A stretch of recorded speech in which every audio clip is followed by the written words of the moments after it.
Hi, நம்ம rainbow சேனலில் இன்றைக்கி பாவக்காய் புளிக்குழம்பு எப்படி செய்வோன்னு பார்ப்போம். ஸ்டவ்வில் வானொலியை வச்சுருக்கேன். அடுப்பு பற்ற வச்சுக்கிறேன். அடுப்பு பற்ற வச்சாச்சு.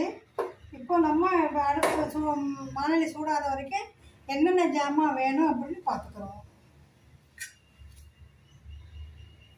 பாவக்காய் 200 கிராம்,